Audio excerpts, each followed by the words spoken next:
Hello, everybody. My name is Douglas Arnold Armstrong. I hope you guys are all having a great day. Please be sure to like, subscribe, join as a group member, and leave a comment in the comment section below. And let's get this thing going with some comment from you guys.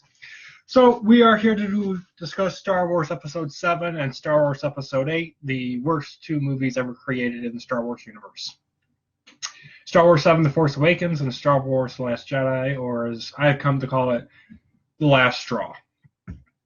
So just to get off to the point, this is going to be a really short video, and this will be my last video for Star Wars. After this, I'm going to be launching to doing the movie Ready Player One and then Tron Legacy. I'm not sure which one I'm going to do first, but those are the two next movies I'm going to be doing on this review site afterwards. So this is the last thing for Star Wars, and I'll be going into some other stuff. I know that originally I was planning on doing these reviews at like 6:30, 7 o'clock, but because of a major rain and thunderstorm that might be hitting my area, I decided that I'm going to get them done now and just move on and do some other things. So please be sure that you check out Star Wars, the prequel trilogy review, and Star Wars, the original trilogy review that's also on this site. So all you got to do is scroll down and check out those videos also. So getting into Star Wars Force Awakens, I really enjoyed it. I saw it at theaters. It was technically the first Star Wars movie that I had seen in a Star Wars theater.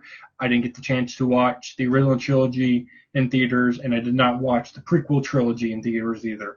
Either I watched it on VHS, DVD, or Blu-ray, or just on normal TV. So when Star Wars 7 was announced by the fact that Disney had bought out Star Wars from George Lucas, and now that Disney owns Lucasfilm, and everything else Star Wars related, I was kind of excited. I wasn't let down, but it was not an amazing movie. Star Wars 7 basically is a rehash and a reboot remake of A New Hope.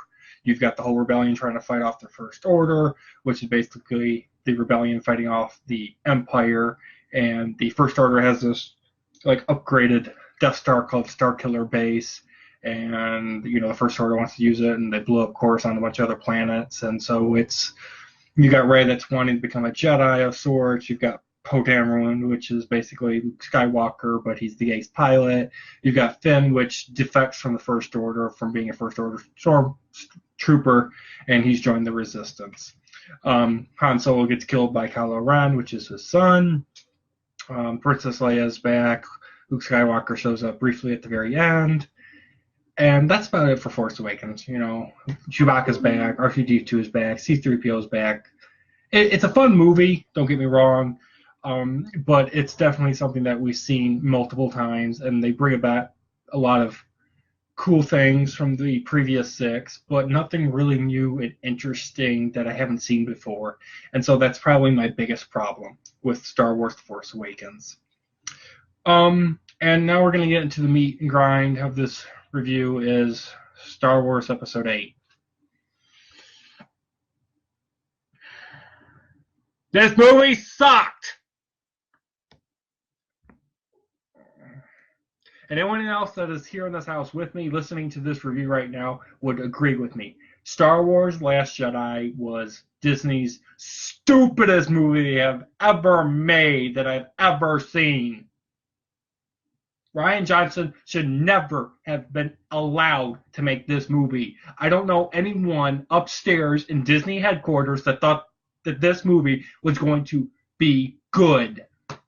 Sure, it made them a buckload of money, but no one liked it, and you can see that by the DVD and Blu-ray sales, and the comments, and the hate mail, and everything else. I mean, people have gotten so mad and have hated on this movie that they have sent death threats and wanted to kill people that were in this movie. And there's certain people that have said, I don't want to be in Star Wars anymore just because of this film.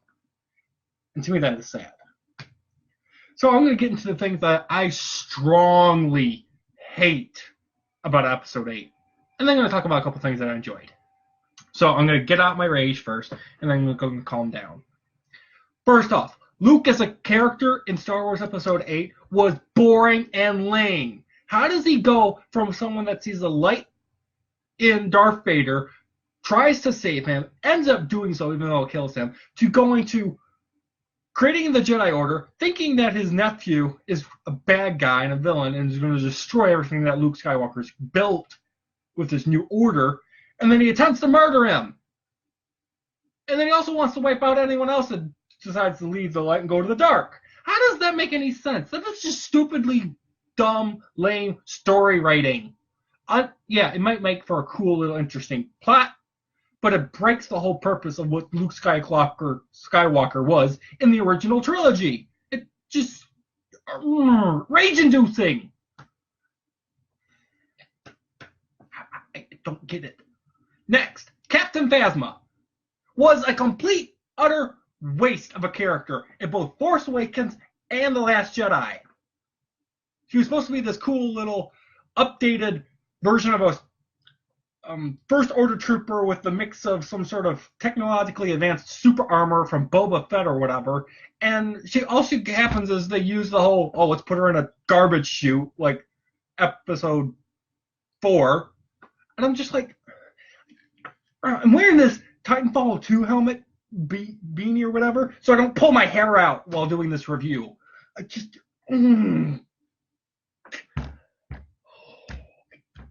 I don't understand. And then they bring her back for Episode 8 for like 3-4 minutes. They have this cool little epic battle thing with Finn. Like, hey, I'm still alive. You didn't kill me in the trash chute to begin with. So here's my little electrical walking stick that I'm going to smack the hell out of you with.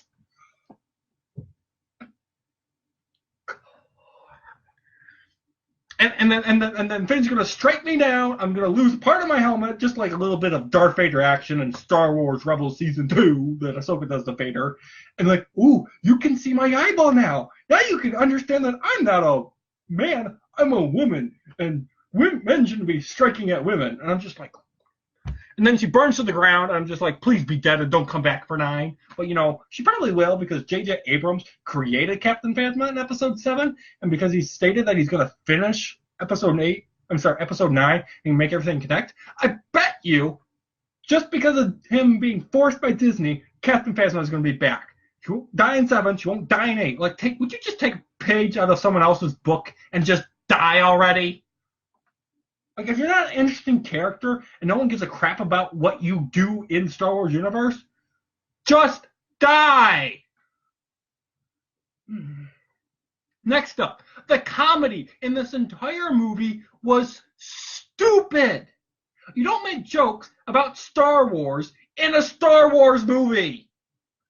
Like the whole scene at the very beginning where General Hux and Poe Dameron, they're having this dialogue and something about, I'm going to do this to your mom and whatnot.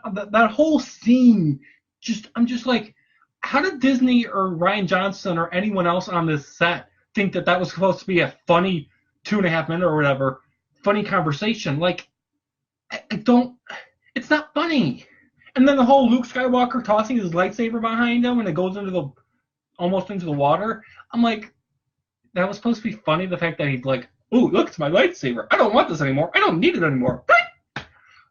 And there's so much of that crap in Last Jedi that I'm just like, it's stupidly unnecessary and it serves nothing to the plot. If there is some plot or subplot or person or thing or idea that you think is funny that you put into a movie but it has nothing to do with advancing the story, it's not supposed to be in the movie. It is a complete, utter waste of time. It's a waste of money for the people that are making the movie, and it's a waste of the audience time that are sitting there watching it. Don't put it in the movie. Next, we get no freaking answer to who the hell Snoke is. Is he Darth Plagueis? Is he the Emperor Palpatine brought back to life?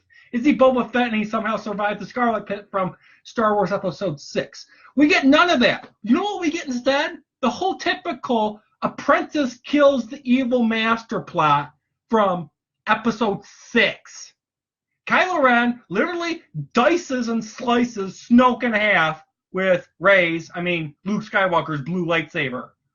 What a terrible way to answer the question, who the heck are you? Like, could you at least, answer who he was in his past life before he came known as Snoke and funded and started up the First Order, and then maybe you could kill him? No, just slice him in half and be done with it, Rian Johnson. Great job. Great job. Next, do not answer the question to who the heck is Rey's parents. Because clearly you did one thing, though. You answered the big question of the fact that Rey is not related to Han Solo, Princess Leia, or Luke Skywalker. So who are her parents? I mean, in Force Awakens, J.J. Abrams teases with the musical thing and the fact that Rey can magically overpower Kylo Ren's Force ability to snatch the lightsaber out of the snow in Force Awakens. I'm just like, okay, Rey is clearly a Skywalker. But at the same time, if Rey is a Skywalker, then how the hell does Princess Leia and Han Solo not know that and be able to tell Rey that, hey, by the way, Luke Skywalker, yeah, we know who he is. He's your father. And that would be cool. And then in episode 8 or 9, we could figure out who's Rey's mother is, who Luke Skywalker married. But none of that comes to fruition in episode 8. No, they're just nobodies that sold Rey for drinking money so they could leave and make Rey a slave. That is the lamest explanation for who your parents are. And yes, we need to know who Rey's parents are. 2 reasons. Everyone's been speculating this ever since Force Awakens came out. And 2, you can't have a character that can use the Force and that you're using product placement and advertising for your Star Wars movies, Disney, without giving Rey a last name. You can give Poe Dameron a full name. You can give Princess Leia, Han Solo, Luke Skywalker, Anakin Skywalker, Jar Jar Binks, for crying out loud, as a last name. But it's fine if you don't give Finn a last name, because he's just, that's his designation except for a bunch of code. Rose doesn't even have a last name. We're not getting into that yet. But you need to give Rey an answer to her lineage. Give us an answer of who her parents are so we can understand what her last name is. Otherwise, it defeats the whole purpose of Rey being an important character. Next. Episode 8 still doesn't answer the question of how Maz Kanata got Luke's blue lightsaber. None of these movies answer that. It hasn't been answered in any form of media except for one little book with 3 lines. And it explains it in 3 lines in a little comic book. But that's it. But if you're like me and don't give a crap about reading comic books and novels and Star Wars, then you're never going to figure that out of how she attains it. And I guarantee you only less than 5% of hardcore Star Wars fans are going to go try to find that and read it. Next, who the heck are the Knights of Ren? They get teased in a Force vision by Rey and in The Force Awakens. They're talked about maybe for 1 or 2 sentences in The Last Jedi, but we don't get to see them in action. Don't tell me they're the Red Guards, because that's not possible. They can't be the Red Guards. It's just no answer to that question. I'm sure we'll see them in 9, I hope. Next. What killed Luke? Was it him using his Force protection? Him being old? All those blaster bolts coming out of his Force protection killed him? What killed Luke? And more importantly, why did Luke need to die? That didn't serve a purpose. I'm like, I guess I understand that it kind of goes into the title that if Luke dies, then Rey technically is the last Jedi, the last hope. But I'm like, Rey's not even a Jedi. No one's crowned her as, hey, you're a Jedi Knight. Luke didn't even do that. I'm like, at least, Obi-Wan and Yoda did that technically in 5 and 6. And I'm just like, it does not work. Next, the Mary Poppins scene with Leia is ridiculously stupid. No one has the ability to survive in outer space with no oxygen support. Do not give me the crap that because she's Darth Vader's daughter, that she can become Mary Poppins Superman and fly to the ship and survive. And even if that's possible, even if all that is possible, why is it when the people on board the ship open the door so she can come in, why do those people not get sucked out into oblivion into the vacuum of space with her? That's just dumb. That's worse than when the bombs are dropping out of the bombers at the beginning of episode 8, and there's nothing protecting those people in the bomb room when the bombs are about to drop. There's nothing protecting them from, vacuum of space or anything like that. Like, have a force field or something. Like, what? There's no logic in this. Star Wars, even though it is technically science fiction, Star Wars has always had a reasonable explanation for why things happen and why they happen the way they happen. Episode 8 is just a fan service film for Star Wars fans that shits on them because nothing in this movie technically makes any logical, scientific, gravity related, vacuum related, logically understandable related sense. Star Trek, anything Star Trek related makes more logical sense than Star Wars The Last Jedi. And this comes from a person that loves Star Wars more than Star Trek. But I would rather watch the worst movie or TV episode of Star Trek than watch Star Wars The Last Jedi. Interesting fact, before I get to the last thing that I hate about Episode 8, is I own Star Wars Episode 8 on Blu-ray. I own all Star Wars on Blu-ray. I own all the Clone Wars. I have all of Rebels. I own every form of electronic media of Star Wars on a disc. And some of it digitally, too. However, Star Wars Episode 8 is the only Star Wars film that I cannot watch from beginning to end without cringing, having to take a 10-minute break to relieve my stress before my head blows up, like I need to do right now. I can't watch the whole movie from start to finish and enjoy it, just because I know that there's things in it that make no sense. Have you ever been able to do that? Do you have a movie that you cannot watch from start to finish without cringing at all and be like, oh, this is boring? Would you move on to the next plot that actually makes sense?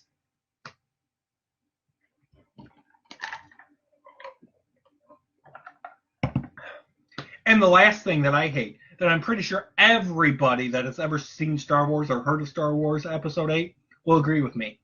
You know what it is? I saved the best for last. The Finn and Rose plot line.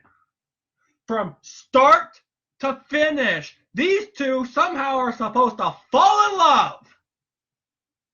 And in order for this to work, we go to the most exciting place in the entire Star Wars universe. Las Vegas. I have someone listening to me and I can hear them laughing at what I just said.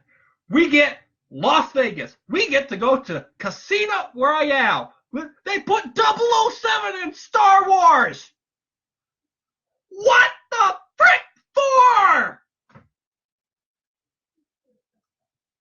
It's not funny! It's rage-inducing, Mackay! What? I don't understand. You watch that whole plot line in Canto Bight. It's the dumbest name ever when you think of it. Canto Bight?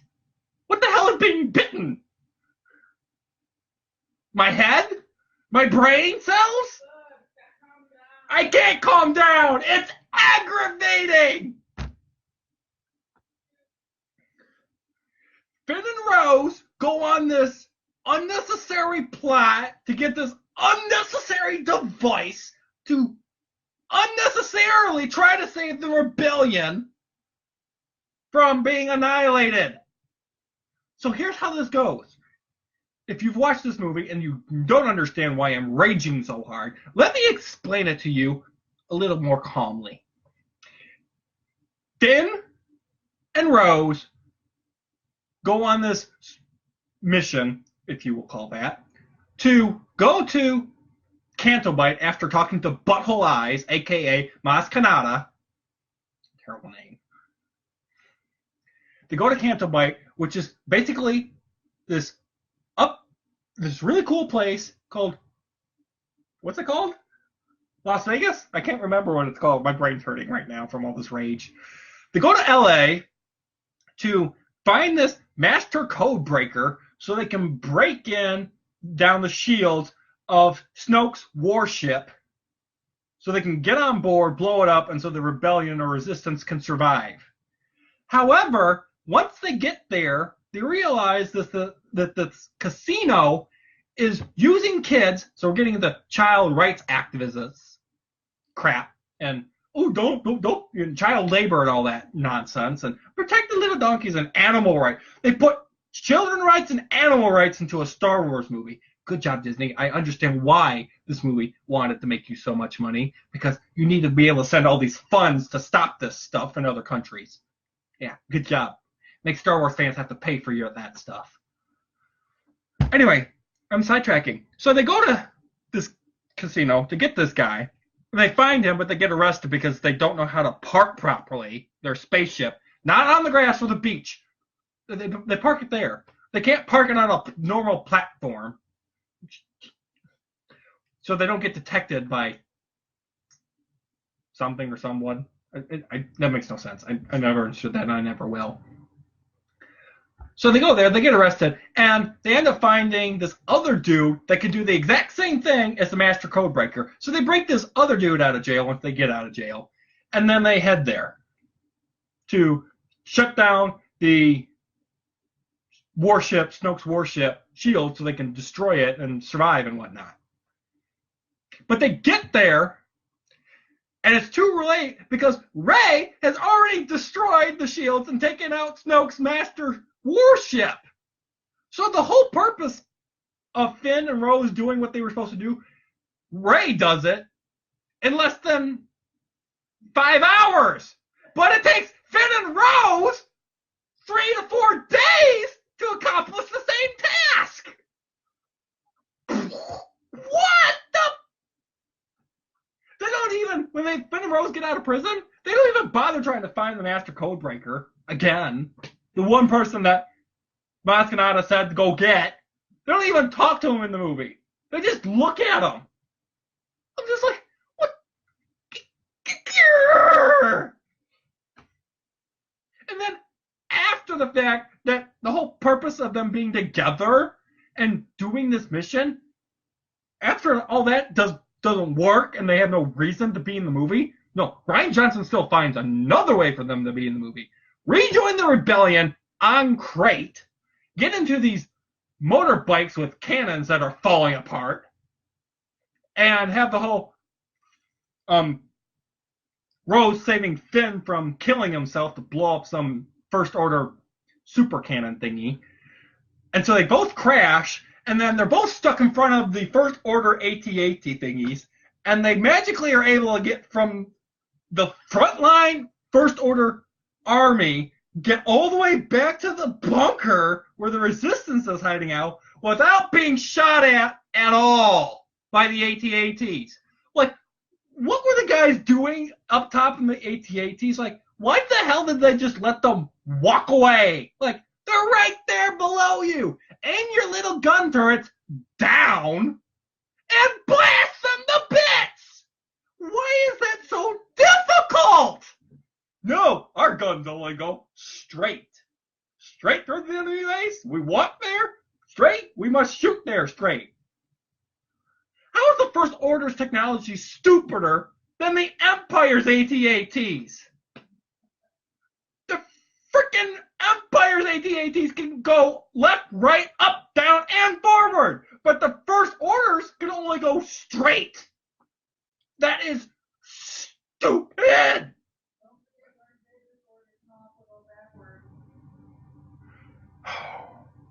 I just thought of something also that really bugs the hell out of me. You know how Anakin Skywalker likes doing barrel rolls in the prequel trilogy and whatnot, also in the original trilogy? It's kind of like father, like grandson, where Kylo Ren does the same thing when he's about to blow up Princess Leia. Like, what is this? Why is there so much barrel rolling in Star Wars? Can you, like, leave that for Sonic the Hedgehog to do himself, please? I just thought of that. It just came to my mind. I didn't even think about talking about that until this moment. You know what would have been also really cool? Spoiler alert in case you haven't seen this movie for some magical reason. I wouldn't blame you if you haven't seen it. So, spoilers. Here we go. Why did Luke Skywalker not show up on Crate to help out the Resistance? Why did he have to use a force projection? You would have made The Last Jedi at least go up in 1 to 2 point values for me. Have Luke actually show up there on Crate? Instead of being force projection, both Luke Skywalker and Rey I don't know. Rey could have the blue lightsaber. Luke used his green lightsaber because, I'm sure he still has it somewhere with him. Don't tell me he just threw it into the ocean and said, hell with it, I don't need this anymore. I'm just going to chill here and drink blue milk for the rest of my life. Because that would be stupid. Well, you know what? Maybe he did that. Maybe the green lightsaber's in the X-Wing that's underwater, and Rey's going to have to go back to Octu and get it in Episode 9 and be like, yeah, I need to go for a little swim. Please don't do that, J.J. Abrams. Please. But anyway, Ray had the blue lightsaber. Luke Skywalker had his green one.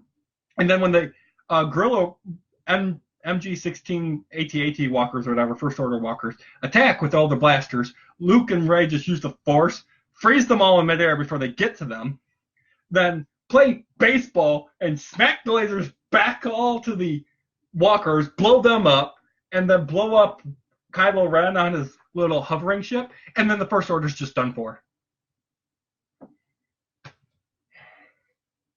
Oh, and last 8 thing, and I'm going to get to the 2 things I like about Episode 8. Last thing. How the heck is the Resistance going to beat the crap out of the First Order in Episode 9 if there's only like 12 people left part of the Resistance? I mean, there's only like 12 people. There's enough people in the Resistance that all they need now for the Resistance is the Millennium Falcon. There's no more Resistance warships, no more Resistance base of operations. There's no escape pods. All that's left of the Resistance is 12 people on the Millennium Falcon with Chewbacca and a bunch of cute little pork chickens. This is supposed to be the army that takes out the evil First Order? I'm sorry, but the Millennium Falcon's fast and powerful, but there's no way in hell it has the firepower and the ability to survive a First Order onslaught. It's not gonna happen. Oh, I'm sure. They'll bring Lando Calrissian back in Episode 9 and be like, yeah, I was chilling here mining stuff. So, like, here's this little rock that's the size of a pen, and all you gotta do is, magically shoot it somehow or put it onto a First Order ship, and this thing can blow it up into, like, a bazillion pieces. I don't know. J.J. Abrams is gonna have a really hard time with that in Episode 9. I just don't understand how he's going to pull this off.